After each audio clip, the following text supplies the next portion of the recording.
More than 130,000 kids had just received attention to the child protection services and programs supported by UNICEF, including legal and psychosocial services.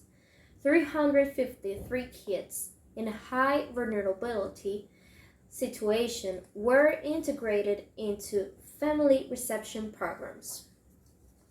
More than 45,000 girls, teenagers, and women survivors of gender abuse had just received psychological attention and legal orientation. The violence had been expressed in different forms, like physical, psychological, and sexually.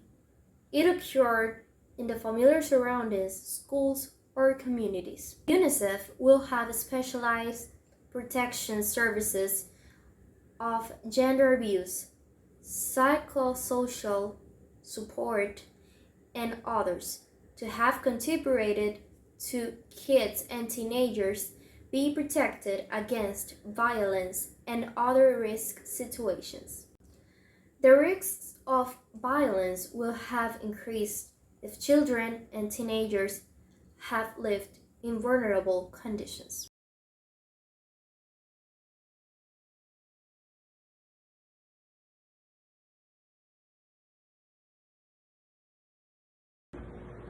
Many children have been dealing with violence and abuse for a long time. It's our responsibility to step up and protect them. In our country, we have been seeing a rise in violent crimes towards children and teenagers in recent years. Studies have been showing up that around 99.7 out of each 100,000 teenagers have passed away in violent circumstances. Sadly, we have been witnessing how our country is considered unsafe for children, with an astonishing 49.9% of the violent crimes involving children and teenagers were children under the age of 12. Our country had been experiencing how neglect, social and economic crisis during the pandemic made the statistics of children's depression and suicide rates rise back in the year of 2020.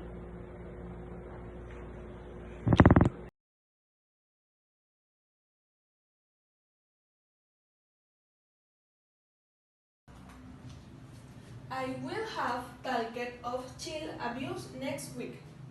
We will have explaining to children about their night the after tomorrow.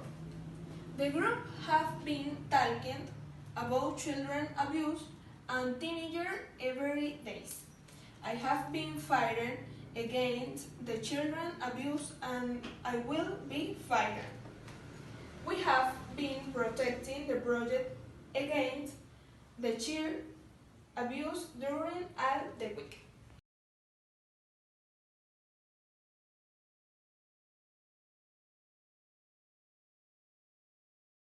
Fernando will have been living blind for 11 years since his mother took out his eyes for not close them to pray. Venezuela will have been reporting figures of 900 infanticide by the beginning of 2023. Heather Barron will have been serving 30 years by the time she gets out of prison for murdering her 10-year-old son. Carlitos will have been living paraplegic for 2 years since he was beaten more than 50 times by his grandparents.